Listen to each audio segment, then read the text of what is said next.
Salve, salve! Esse é o Vem Pra Mesa, o podcast número 1 do mercado imobiliário. Eu sou o Sérgio Langer e hoje tenho o prazer em receber Ale Bossan, CEO da Inova House, franquia especializada em steel frame.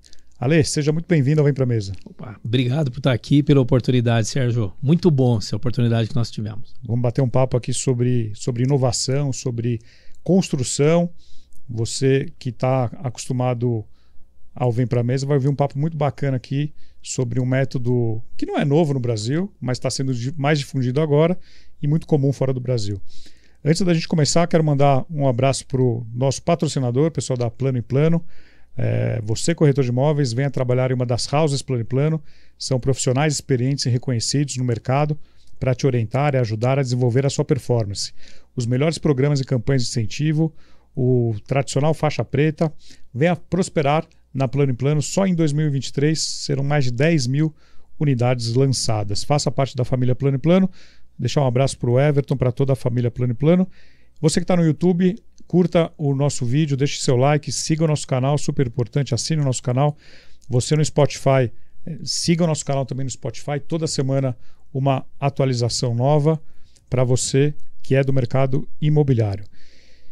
E nós vamos falar agora sobre steel frame. O que é steel frame, Ale? Defina steel frame. Que confusão que é a definição de steel frame, né? Explica em português o que seria. Em português é aço. São frames de aço.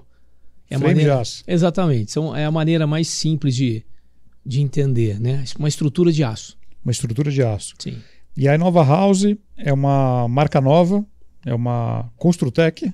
Exato. A Inova House é a primeira franqueadora do Brasil. É uma franqueadora. É uma franqueadora. É uma Construtec, né? E é uma franqueadora. Nós desenvolvemos a partir da indústria, nós estamos desenvolvendo uma rede de franqueados que são construtores, ou seja, o nosso cliente... É bem claro o perfil. Bem claro, é B2B. Nós não vendemos produtos, casas e construções para o B2C. Nós vendemos para o B2B. Nosso cliente é a construtora ou o construtor. Excelente. Agora, explica para o público que não está acostumado o que é esse método de construção, porque pelo que a gente estava falando em off aqui, mudou faz poucos anos no Brasil essa norma, esse normativo. Uhum. Hoje já é possível fazer isso em escala. Nem todo mundo faz, tem alguns motivos que nós vamos falar aqui, mas explica em forma geral o que é esse método steel frame. Bom, o que a gente está falando aqui é sobre a industrialização da construção. O que nós fizemos? Nós criamos um processo industrial para a construção civil. Nós usamos como matéria-prima o steel frame e as placas cimentícias, né? Mas o nosso negócio é que o imóvel, a casa, a loja, o comércio, antes dele seguir para o canteiro de obras, hoje todo desmontado, como o mercado faz, né? O mercado hoje ainda envia para o canteiro de obras a estrutura de aço separada da placa cimentícia, separada da madeira, da USB, e isso monta no canteiro de obras, né? Para nós, não mudou a ordem do caos. Isso é um caos. Então, em cima disso, nós percebemos que havia oportunidade de criar um método industrializado, ou seja, no nosso negócio, o franqueado recebe todas as paredes prontas. Ele encaixa paredes que já estão com janelas, com portas, com caixilho. Ele monta, é um Lego. É um Lego. Cara, é um Lego, assim. E a gente trabalha para que dentro da indústria, para que o franqueado, que é essa construtora, para que ele tenha o menor trabalho possível. Você não tinha norma no Brasil antes. Então é importante, voltando ao teu questionamento anterior. Não tinha norma no Brasil, mas se praticava o steel frame no país há quase 30 anos, né? O que aconteceu foi que nós, por exemplo, há 3 anos atrás, entramos e começamos um processo para tirar o DATEC. Nós temos o DATEC 41. O que é o DATEC? O DATEC é a certificação, para ficar fácil de entender, é a certificação técnica de que você pode construir aquilo dentro daquelas normas padrão, não é? E aí, depois que nós tiramos o DATEC, 6 meses depois, o Brasil certificou, regulamentou as normas. Então, isso que ano que foi? Isso há um ano atrás. Um ano atrás, novíssimo, 2022. Um ano e meio atrás, nessa época do Covid, assim, né? O que acontece? Quando você passa a ter o método certificado, você passou a ter os financiamentos bancários como aprovados. Como se fosse um Inmetro, né? Exato, exatamente, é o Inmetro. Alguém que credibiliza e atesta, né? Os caras vão para dentro da indústria e atestam o material, fogo, resistência, enfim. Então, para passar nisso, cara, não é fácil, né? E nós passamos e conseguimos a certificação, depois veio a norma. Mas com a norma, o que foi legal é que com a norma, os bancos começaram a financiar. A Caixa Econômica financia essas construções todas, né? Banco Santander, enfim. Então, criou-se, na verdade, agora a condição para que o mercado avance, né? E fora do Brasil, esse mercado de construção a seco ele é monstruoso. Não se constrói mais com alvenaria, né? E o Brasil agora está crescendo em passos largos, né? Agora, lá fora, a gente vê as construções, quem é leigo vendo de fora, eu não sou engenheiro, mas você pode falar com propriedade, é muito rápido, né? Uma construção. Se constrói rápido. A mão de obra é caro, fora do Brasil. Mão de obra cara. Mão de obra cara. Rara. E lá não tem, como no Brasil, a questão do pagamento que tem que estar atrelado à obra. A obra pode ser mais demorada lá fora. Sim. Agora, quando a gente traz para o Brasil essa realidade, o construtor daqui, ele consegue entender esse ganho que ele vai ter de velocidade, de tempo, de sustentabilidade, uma série de fatores. Olha, quando nós começamos a expandir a franqueadora em Nova House, né? Para te dizer a verdade, assim, para nossa surpresa, uma grande parte dos construtores que são entrevistados, que têm interesse em franquia e tal, os caras não fazem nem conta de custo indireto, por exemplo, de canteiro de obra, de visita à obra, enfim. E isso pode representar 20% do gente custo. Grande. Gente grande, não é enfim, então o cara faz um pacote lá e tal. O que a gente está dizendo é o seguinte, quando a construção passa a ser industrializada, você passa a ter precisão do tempo de entrega, do tempo de construção, da quantidade de matéria-prima, da quantidade de pessoas. É uma indústria, como uma indústria automobilística. Isso muda todo o modelo de gestão da construção civil. Por quê? Porque o tempo passa a valer muito dinheiro, né? A gente acredita que com o avanço da industrialização, as construtoras também vão conseguir escalar mais produtos, mais entrega, num prazo e numa condição financeira menor e melhor. Por exemplo, quando eu industrializo, eu tenho todos os custos fechados. Por quê? Porque sai da indústria. Então, uma casa de 100 metros, se ela custa X, ela sai da indústria exatamente igual ao automóvel, ao preço de X. Então, é sim uma mudança radical no posicionamento, inclusive das construtoras, junto ao mercado, né? Quando a gente fala em prazo, como você me perguntou, cara, mão de obra está acabando no mundo e está acabando no Brasil. O pedreiro, o filho dele não quer ser pedreiro mais. Ele quer estudar. Quer estudar, e ele está certo. O cara, né, tá lombando cimento a vida inteira nas costas para o filho ter uma faculdade, né? Então a gente tem mais um ciclo de 5, na minha visão, não tenho estatística disso, mas eu acho que daqui 5 anos vai ser raríssimo você conseguir mão de obra braçal e básica para infraestrutura, né? Então não tem como mais segurar esse processo da industrialização. Tanto é que os melhores montadores dentro do nosso negócio, os melhores, entre aspas, construtores, Sérgio, são gesseiros, serralheiros, marceneiros, é o pessoal que está acostumado com ajuste fino. Só que esse cara também não ganha pouco. Esse cara também se remunera melhor. Ele é mais qualificado. Ele é mais qualificado. Só que como o meu canteiro de obras é muito mais rápido, ou seja, um canteiro de obras de 6 meses, na industrialização eu trago para 2, né, para 1/3 do custo, obviamente eu posso pagar o dobro para esse cara. E ainda minha conta fecha muito bem ainda.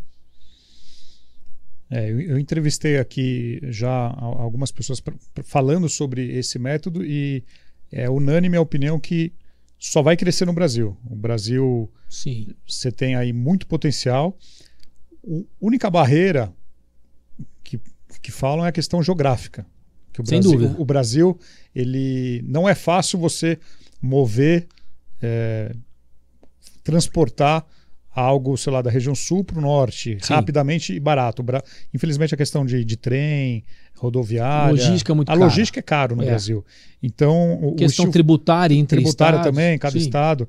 Então você também tem que resolver esses aspectos regionais do tamanho do Brasil. Tem. Por isso, nós montamos uma operação assim. Ó. Nós estamos escalando a franqueadora sempre a partir de uma indústria matriz nossa.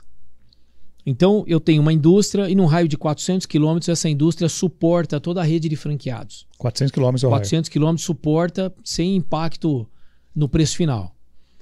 No nosso processo de expansão de segunda fase, para estados, nós vamos escalar a indústria junto. Então, estou segurando Santa Catarina. Por exemplo, Santa Catarina tem muita cultura de construção a seco. Sim. É um estado, desculpe. Dentro do nosso país é um estado que... É um país à parte. É um país à parte. Pronto, é isso aí. É verdade. Mas tem algumas indústrias que surgiram lá, até que verde. Tanto próprio. É que surgem lá. Né? E a gente, para escalar nos estados, eu vou escalar com a indústria. Então, no primeiro instante agora, eu tenho a meta de colocar 15 franqueados, a partir dessa nossa indústria matriz em São José do Rio Preto. E conforme eu formo um bolsão, por exemplo, aqui na Grande São Paulo, já estou formando em cidades próximas a São Paulo um bolsão de franquias. Então justifica daqui a pouco eu colocar uma indústria aqui ao lado. Né? Para isso, nós desenvolvemos uma indústria leve, porque não adianta você ter uma indústria que custe aí 50, 100 milhões, você não vai escalar. Né?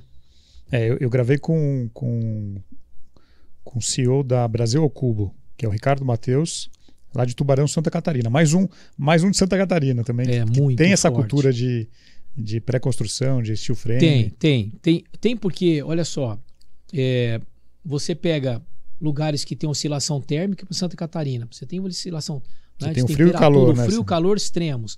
Você tem regiões geograficamente pouco acessíveis, né? Porque você tem a serra, mar, né? Tudo ali ao lado, enfim. E a cultura europeia, né? Essa coisa do europeu. Você sai para fora do Brasil, cara, a gente fica hospedado em hotéis de steel. Paga caro pra caramba, adora ver aquilo limpinho, né? A gente aluga casas fora do país, né? Então é um processo irreversível, não tem como voltar. Agora, qual o padrão da construtora hoje que é um cliente da Inova House, que vira um franqueado? Bom, como o nosso projeto é um ecossistema de inovação, o que acontece? Uma construtora, quando ela entra na Inova House, ela recebe a transferência de know-how do steel industrializado, ela não vai montar isso lá no canteiro de obras, ela recebe treinamento e a transferência de know-how, porque é a gente que monta. Ela participa de uma holding de empresas que tem uma empresa de pesquisa de mercado que chama Resudata, que a gente atende o Brasil todo. Ela vai ter uma empresa de gestão e vendas e comercialização imobiliária chamada EGS. Ela vai ter uma collab de uma plataforma de arquitetura com um escritório muito legal chamado C4. Então, o franqueado, ele imediatamente tem hoje 70 projetos prontos para apresentar para o seu cliente final. Bom. É um hub de soluções. É um hub de soluções. E eu estou acoplando agora um fundo. A minha ideia é financiar. É que a Nova House tem um fundo acoplado e financia até 95% do imóvel. Né? E também nós estamos extremamente alinhados com a política ESG. Então nós nascemos com o princípio de governança. Cada vez mais sempre foi importante, mas cada vez mais está em voga essa questão ESG, principalmente ambiental. Quando você fala de uma construção a seco, uma construção em steel frame, você polui quantos por cento a menos de uma construção tradicional? Por exemplo, água. A gente chega a 95% de economia. 95%? 95%, porque não vai água. A gente trabalha para a construção ser seca mesmo, para não ter água. Né? Descarte, resíduo, chega a 90%. É uma obra muito mais limpa. Extremamente mais limpa. Tanto é que é interessante assim, quando chegam equipes de outros franqueados para serem treinadas na nossa obra, os colaboradores, porque a gente treina os franqueados e treina as equipes de montagem do franqueado em obra. Né? Eu tenho que certificar o cara no processo, né? Então essas equipes chegam, Sérgio, e os caras estranham o ambiente, porque não tem sujeira, tudo limpo. Não tem terra, não tem parece obra. Cara, não tem caçamba. E é comum o cara perguntar, falar assim, mas onde joga as coisas? Mas que coisa que você tem que jogar fora, bicho? É parafusadeira, na nossa obra é parafusadeira, lixadeira e os parabolts para fixar os painéis. Basicamente essas são as ferramentas. Agora, que tipo de imóvel pode se construir? Pode-se não, hoje os clientes da Inova House trabalham para construir casa, Imóveis comerciais? Que tipo de imóveis comerciais? Isso é interessante, né? Nós falarmos. Vertical, sim ou ainda não? Então, vou falar sobre vertical. Me lembra de vertical, porque vertical, também vai ter uma revoluçãozinha aí nos próximos anos, né? Para a construção de comércio, não é que é bom, é excepcional. Você vê o McDonald's assumindo no Brasil a postura de construir steel frame, né? Tô pegando o exemplo do Mac porque é famosão. Né? Você ganha velocidade, você começa a faturar... Cara, rápido, né? Você já matou a charada. Assim, a conta não é quanto custa o metro, a conta é quanto tempo eu abro mais rápido. Uma farmácia, aqui em São Paulo, por exemplo, fatura 1 milhão, 1,5 milhão por mês. Quanto custa por mês uma farmácia fechada? 1,5 milhão? Se eu consigo fazer essa farmácia ficar pronta, né? Cara, em 6 meses, ele economizou 9 milhões. Ou melhor, ele teve chance de faturar 9 milhões. Então, também é um novo entendimento sobre o processo de construção a seco. Né? Ainda se faz muita conta do metro quadrado, entendeu? Não é uma troca de 6 por meia dúzia. Não é, porque como é que eu vou precificar o metro quadrado de uma coisa que fica pronta 5 vezes mais rápido? Não é? 5 vezes mais limpa. Então a conta é maior, né? Eu particularmente acho que nós vamos crescer. Os franqueados têm crescido em obra pública, por exemplo, tem tido muita licitação no Brasil já em steel frame.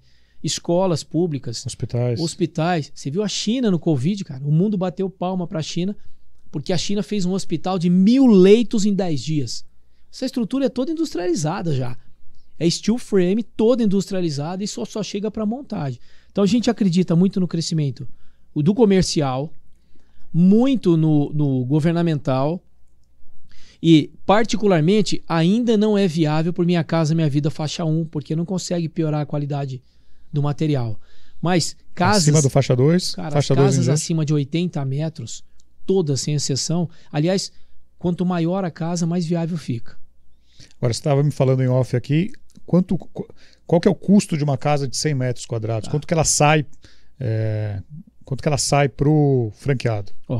Uma casa de 100 metros quadrados, preço do metro quadrado é terrível, né? Do mercado, você sabe disso. O cara fala, 100 metros quadrados do quê, né? Sempre é assim. 100 metros quadrados Fazenda Boa Vista é uma coisa, 100 metros quadrados no Minha Casa Minha Vida faixa 1 é outra, né? Mas o preço construtivo? O preço construtivo hoje de uma casa de 100 metros em torno de R$ 1.800, R$ 1.900. R$ 1.800. Só que parede com elétrica, com hidráulica, com todos os cortes de tomada, né? Com o teto, né? Com a laje seca e com a cobertura. Então, não é aquele carro pelado, ele já vem com os acessórios. Tem como, os caras perguntam pra gente assim, quanto é um metro quadrado da Inova para eu comparar com tijolo? Mas eu não faço tijolo, eu faço a casa.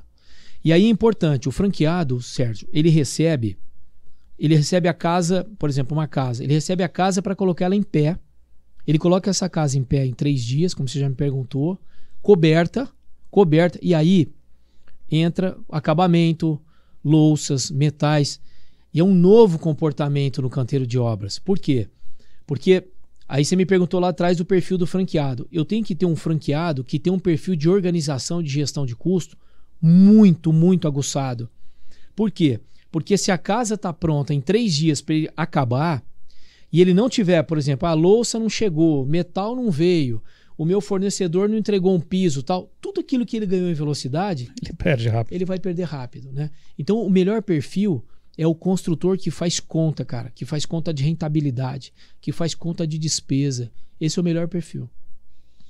Agora, na hora de selecionar e entrevistar, vocês já identificam se esse tem o perfil ou não, ou se vai me dar dor de cabeça, né? Cara, na hora. Ainda mais questão no início, né? Olha, é natural a gente devolver a franquia. Assim, devolver assim na mesa, eu quero, mas esse aqui a gente não vai entregar. Isso não é um papo furado. Vou te falar por quê. Porque exige muito que o construtor tenha controle da cadeia como um todo. Se ele é um construtor desorganizado, né? Tipo, não controla fluxo de pagamento, não controla recebimento, mão de obra bagunçada, esse cara nunca vai se organizar. O steel frame não vai mudar a vida dele. Mas de jeito nenhum, pelo contrário, vai piorar, porque, pra você ter uma ideia, ele vai ter que medir, porque ele vai medir e receber da Caixa em 4 vezes. 4 medições, está 100% resolvido. Se ele não é um cara organizado e se enrola dentro do processo e atrasa a medição, o que acontece? Ele já recebeu a parede, o teto, o telhado, a elétrica, a hidráulica, ele vai se atrapalhar no financeiro. Então é muito comum nós termos construtores aventureiros assim, e não é o cara que nos interessa. E sobre mercado, regionalização, você me perguntou há pouco. Regionalização, eu costumo dizer o seguinte: antes do cara olhar o território, ele tem que responder para a gente quais são as oportunidades de VGV que ele tem dentro do relacionamento dele. Por quê? Porque o cara pode estar numa cidadezinha pequena de 70, 80 mil habitantes e, por exemplo, tem um condomínio de 100 casas. Cara, com esse VGV, ele bateu a meta de 2 anos. Ele não precisa necessariamente ser dono da cidade de São Paulo. Isso não significa nada dentro da nossa estratégia de negócio. Sim. O cara tem que ter um excelente network de clientes. Eu vou deixar um recado aqui pro João. O João, nosso ouvinte lá, João de Deus, lá de Lucas do Rio Verde. Ó, tem uma solução boa para você levar aí pro Centro-Oeste. Você tem falta de mão de obra aí, você tem problema para levar construtora, você tem uma solução boa aqui. Você sabe que nós estamos, assim, de todas as praças que o departamento de pesquisa levanta em tempo real toda a informação que eu preciso. Eu trabalho com dados o tempo inteiro, né? E quando a gente vai para essa região, quando a gente vai para Mato Grosso do Sul e Mato Grosso, a oportunidade e o crescimento está gerando uma demanda reprimida absurda. E, na verdade, não se constrói mais casas nesses lugares, se constrói em bairros, né? Porque as empresas do agro vão e levam muita mão de obra, né? E definitivamente a solução é isso tudo pronto, né? A gente subir casa pronta para lá. Não, de repente montar um centro de distribuição. Sem dúvida, tem potencial para isso. Tem potencial, porque total. Tem uma falta de moradia nessas cidades novas. Tem cidades com menos de 50 anos. Então tem muita gente querendo morar, qualidade de vida, emprego, e não tem moradia. E tem que ser rápido, né? Por que encaixa, né? Porque, por exemplo, uma determinada usina, uma empresa de agro, ela tem data para começar a operar. E o cara tem que estar morando, funcionário, mas contrata 2, 3 mil, 4, 5, 6 mil funcionários. Então realmente é um problema. Esses caras são colocados em alojamentos, né? Muitas vezes acaba ficando não em condições tão boas, enfim. Então a construção a seco nesses lugares, ela vai ser a solução do desenvolvimento urbano, mas sem sombra de dúvida.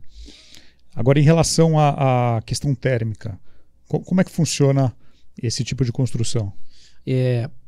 Tem 2 diferenciais que são muito importantes na construção, no nosso processo.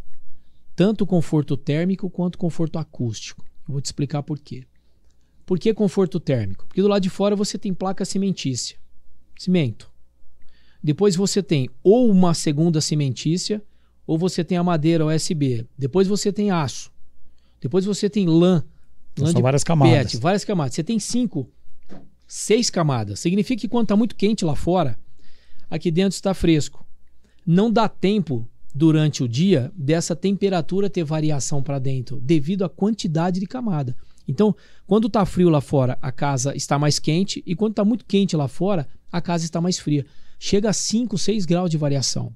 Isso é normal. Isso em todas, né? O conforto acústico segue a mesma explicação. Eu tenho muitas camadas, muitos elementos que isolam ainda mais. O som para passar é mais difícil. Agora, pessoal, acontece muito assim, Sérgio.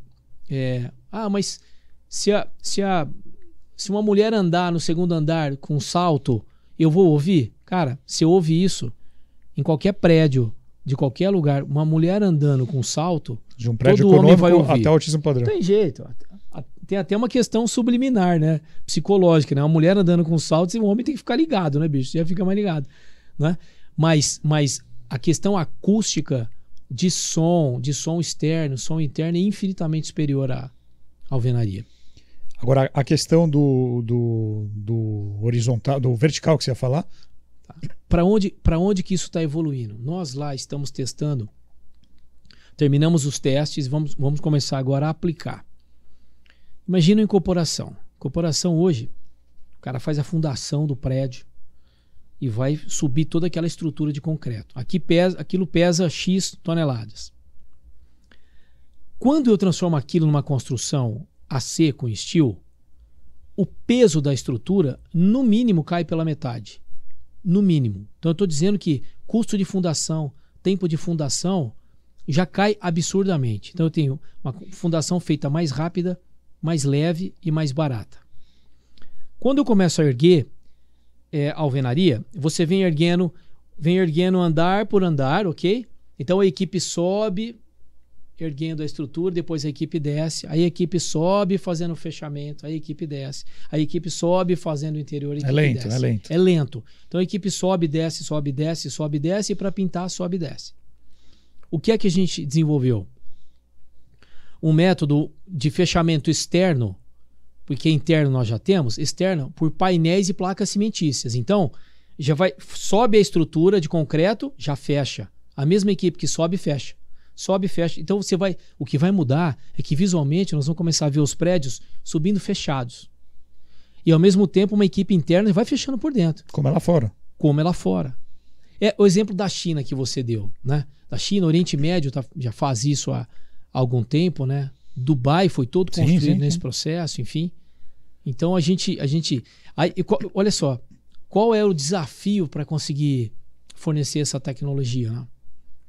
Nós lá dentro da indústria, quando um vão de um prédio, ele mede 10,30 por 2,48, a gente solta a parede em 10,30 por 2,48. É milimétrico. É milimétrico. Só que você chega na obra, o concreto não é, a massa não é. Então é muito comum você chegar com a parede alinhada e a alvenaria está toda desalinhada. Então, a construção a seco também vai exigir que a alvenaria se profissionalize na precisão.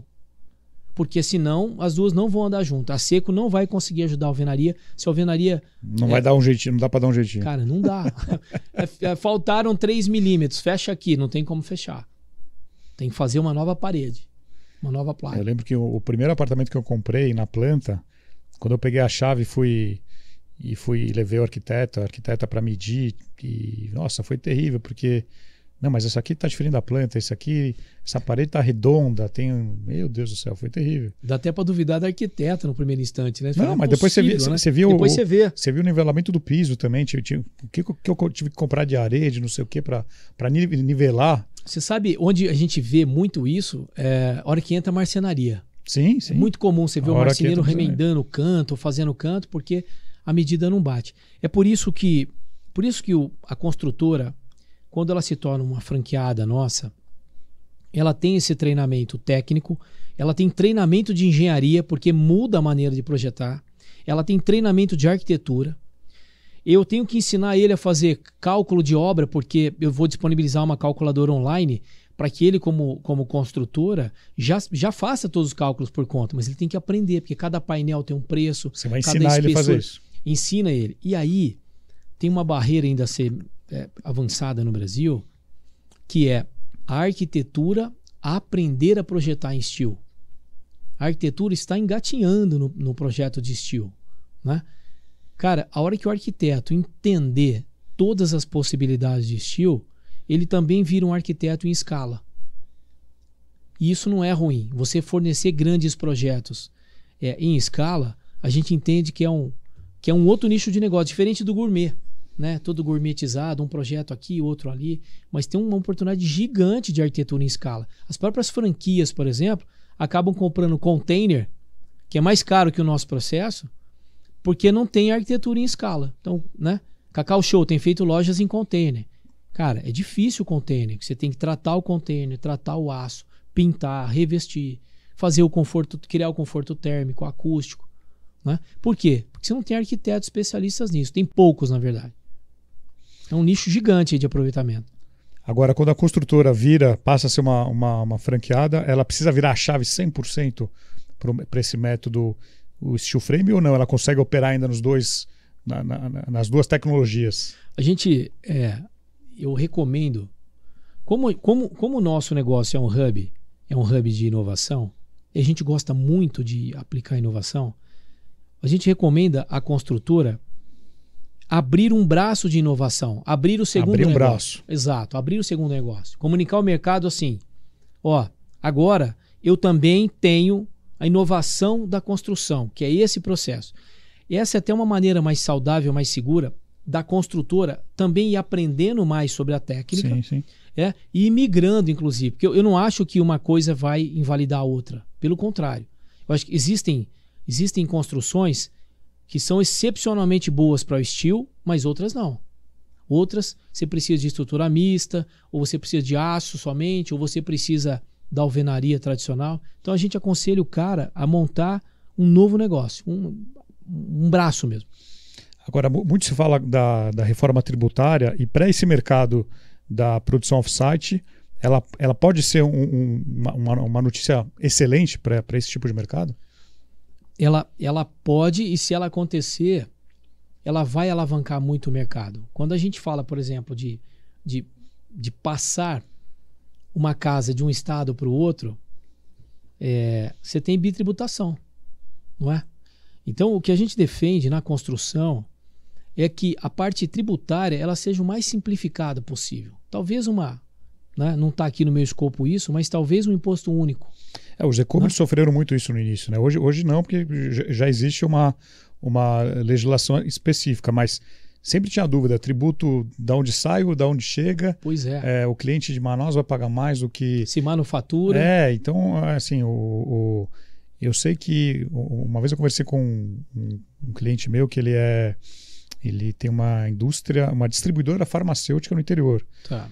E ele foi estudar na Holanda o sistema tributário, que era muito parecido com o do Brasil, porque como ele entrega remédio em praças diferentes, ele tinha uma inteligência tributária tremenda. A construção hoje tem que se debruçar em cima do tributário. Por quê? Porque eu pago imposto da matéria-prima que entra de fora, eu pago imposto sobre o manufaturado, eu pago imposto sobre a montagem, eu pago imposto se eu trafego esse material desmontado, depois eu pago imposto se ele tiver montado também. Então, simplificar esse processo. Aliás, eu acho que a parte tributária deveria enxergar o mercado imobiliário como talvez o motor mais importante da questão social do Brasil, né? Simplificar imposto para isso, na minha visão, arrecadaria mais, melhor e não impactaria tão forte nos produtos a ponto de inviabilizar. Muitas vezes, você pega Minha Casa Minha Vida, quantas pessoas que vão comprar casa e aí não tem as taxas iniciais ali de cartório, enfim, né? O básico. Exato. Agora, falando um pouco de inovação, né? Você está hoje numa empresa tecnológica, né? Uma empresa que trabalha com tecnologia construtiva, mas conversa com muita gente antiga do mercado que tem métodos antigos. O que você pode falar de inovação no mercado imobiliário, na construção civil? Tem muito ainda para evoluir? A gente está em qual degrau ainda? Aonde a gente pode chegar? Tá, então vou fazer uma linha do tempo aqui, né? Sem data. Sem data. Um comportamento, né? Quando a gente fala da alvenaria tradicional, ela vai sempre existir, na minha visão. Por quê? Porque ela é um processo primário de construção. Ela está ligada antropologicamente às nossas raízes lá, né? Isso começou lá na nossa caverna, né? Na história da evolução da humanidade. Eu acho que isso é uma raiz antropológica, enfim.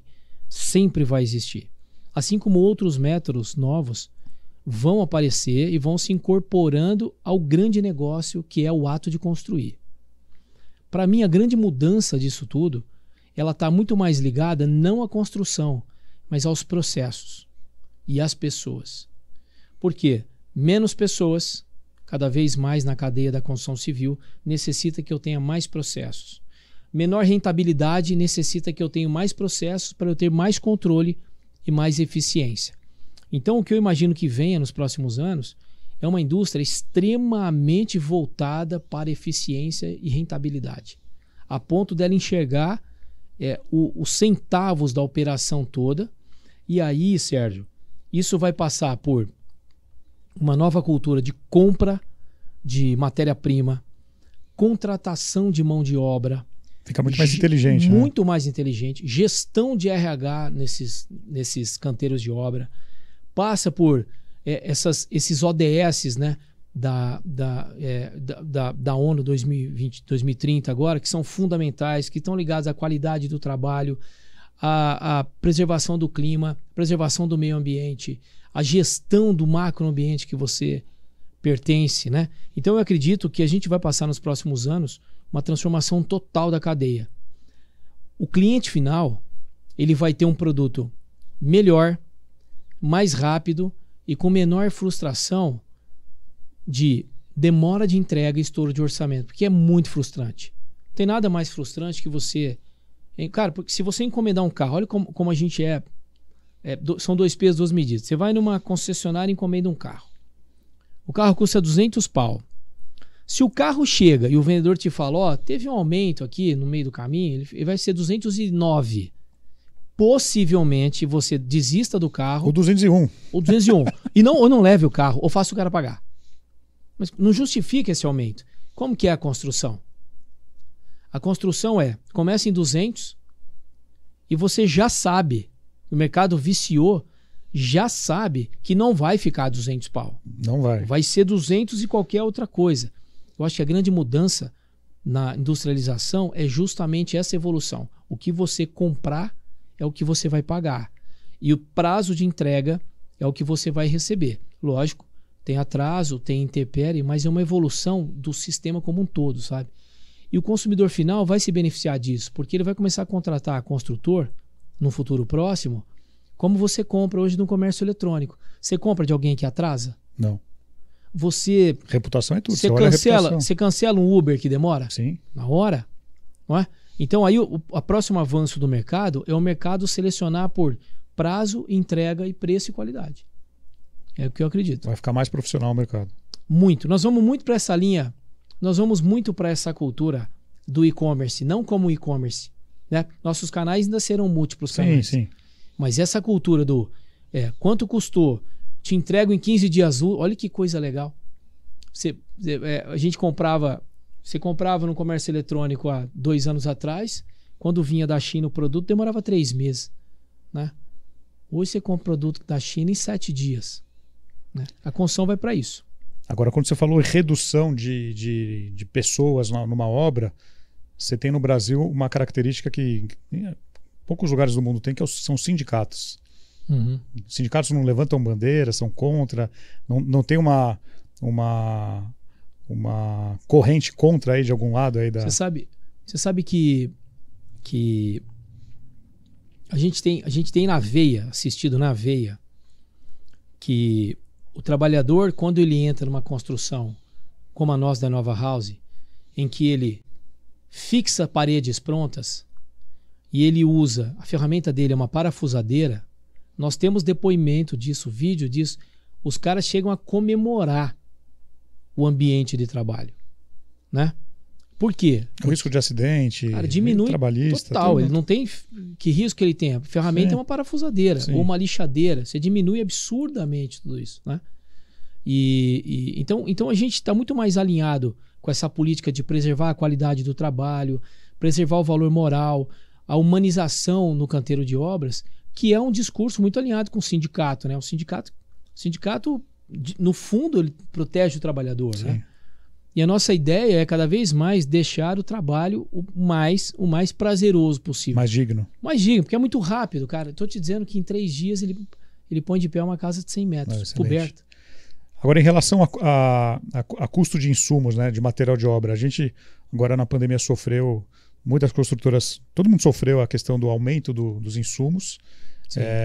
Como seria, no caso, dentro da indústria do steel frame, como seria um aumento de insumos? Sofreria tanto quanto o mercado tradicional ou não? Aí sofreu, né? O impacto do... Todo mundo sofreu aço. Nossa, o impacto do aço. Para o nosso negócio, o aço impacta muito. A placa cimentícia também impacta, mas o Brasil tem produzido excepcionalmente bem, né? O aço ainda você depende de mercados globais, né? Agora, cara, subiu tudo que tinha que subir, né? O aço fez a indústria automobilística fazer carro de plástico, tanto que subiu, não é? Então, a gente acredita que esse mercado, com o tempo, ele se acomode, né? Mas qual é a diferença no nosso negócio, né, para o franqueado? Como eu entrego a casa do franqueado muito rápido, né, eu produzo 3 casas por dia na indústria. Hoje, com a equipe que eu tenho lá. 3 casas por dia. O franqueado me pede a casa hoje, no final da semana a casa dele está pronta, então não tem tempo para ter variação de matéria-prima, né? Em uma semana dificilmente vai ter um impacto no mercado, porque aquele aço que eu tenho, o meu estoque, ele já foi precificado 2, 3 meses atrás.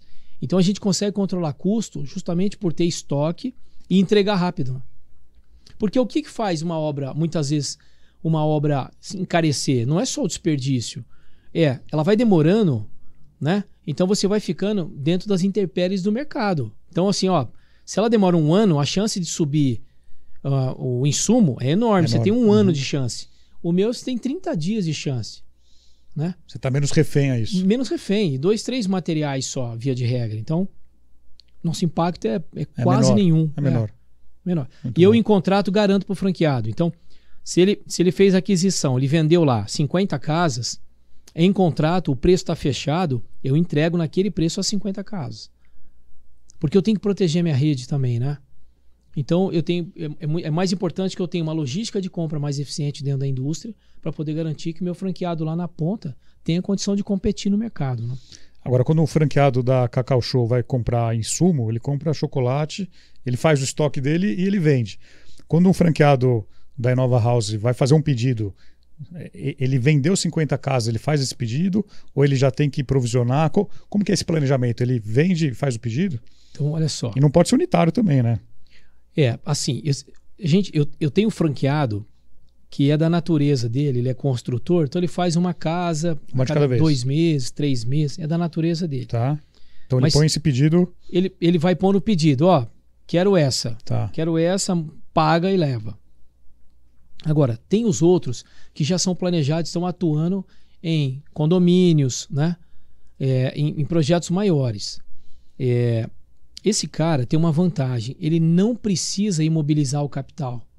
Isso é um diferencial gigante, porque todo o capital dele como construtor está comigo. Quem imobiliza o estoque inicial desse cara sou eu. Por isso que ele tem que ser um franqueado que tenha muita visão comercial. Que a gente fala para os caras, vai para a rua vender. Vai para a rua vender, o que você vendeu eu entrego. Se você não conseguir montar rápido, a gente põe a equipe lá e ajuda você a montar. Também é uma nova mudança, né? Uma visão diferente, assim. Você imagina você pegar um engenheiro tradicional e falar para ele, cara, invista ao máximo na equipe de vendas. Invista ao máximo na equipe comercial. Vai fazer marketing digital, que o dinheiro está lá na venda, não está na construção.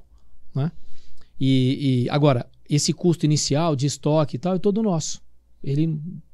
Porque a aço, placa, enfim, eu que vou bancar isso. Entendi. Inclusive, o capital de giro da construtora retorna muito rápido, né?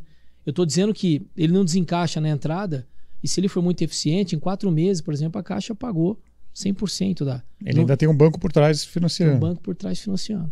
Excelente. Muito bom, Ale. Vamos chegando ao final aqui do nosso episódio.